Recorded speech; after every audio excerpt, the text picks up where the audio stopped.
Thalassophobia, or the fear of deep water, is something that has been a part of human culture for hundreds, if not thousands of years. There's a reason that maps, even as late as the 15th century, used imagery of sea monsters to denote the borders, where what is known ends and what is unknown begins. In fact, this fear of the deep likely largely stems from our fear of the unknown, as just over 5% of the world's oceans have been explored, and that doesn't even account for other large bodies of freshwater. Even today, modern media has hooked onto this idea of the fear of the deep, with horror movies and even video games using imagery of wide open spaces to create fear of the unknown in the viewer. Why then does this wide empty space cause such fear? Because here there be monsters.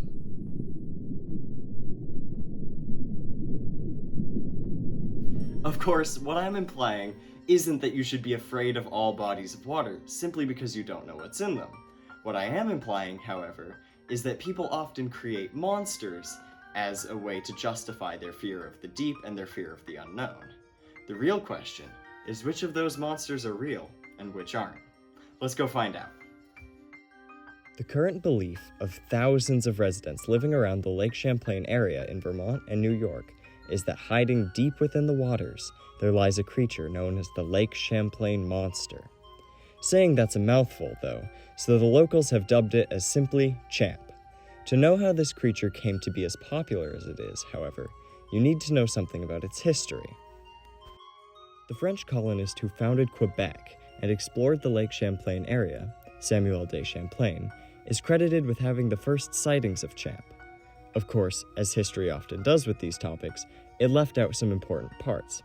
Abenaki and Iroquois tribes in the area had already had legends about a large creature inhabiting the lake, known as a Gitaskog, or horned serpent creature. When they first interacted with the colonists, they warned against exploring the lake too much, as to not disturb or anger the serpent. Being a colonist, though, Samuel de Champlain pressed on, describing the lake monsters that he found as being up to 5 feet long, with silver-gray scales and a long snout.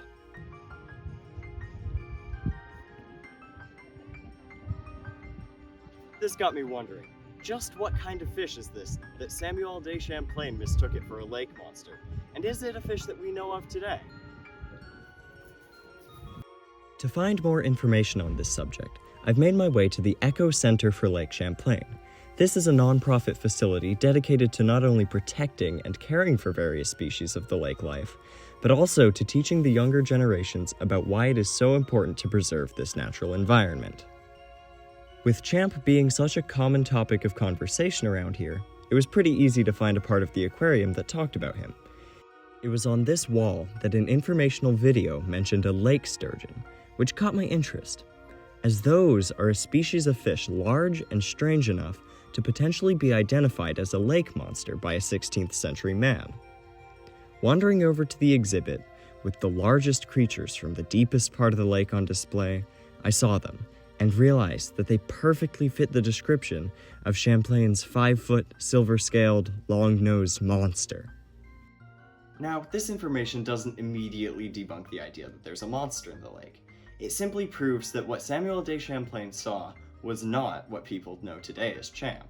It is still completely possible that the Lake Champlain monster exists, as there have been over 1,000 claims of sightings since 1992. These numbers, people believe, is where the true proof of the monster's existence lies. How can so many people have claimed to see it if it's not real? Another piece of evidence that people often use to try to claim Champ's existence is a photograph taken by a woman named Sandra Mancy one day while she and her children were at the beach. While it was proven that the photo wasn't tampered with in any way, there are other questionable parts of this story. She claims that this creature was above the water for a total of 5 minutes, and yet she only has one photograph. Even more curious, she claims to have disposed of the photo's negative, which takes even more possible evidence away from this case. While the Mancy photograph could be a true piece of evidence, with all of the questionable factors around it, it is nearly impossible to look at it from an unbiased point of view. While there are a lot of people who believe in Champ, there are a lot of skeptics as well. For instance, when I asked the proprietor of ticket sales for the Spirit of Ethan Allen, a cruise ship on Lake Champlain, he told me that no one had claimed to see Champ on the boat for over 20 years, and declined to elaborate further. The question of if Champ really exists remains a mystery to this day. However, upon wandering around the Echo Center, I saw this. This was the skeleton of an ancient ancestor to the beluga whale that came here and died 13,000 years ago. If that's not proof that there are still things we don't know about the dark, deep, unknown parts of the world's water, then I don't know what is. After all of this searching, I've come to the conclusion that it doesn't matter if Champ is real or not. The legend of this monster is good enough remaining what it is, a legend.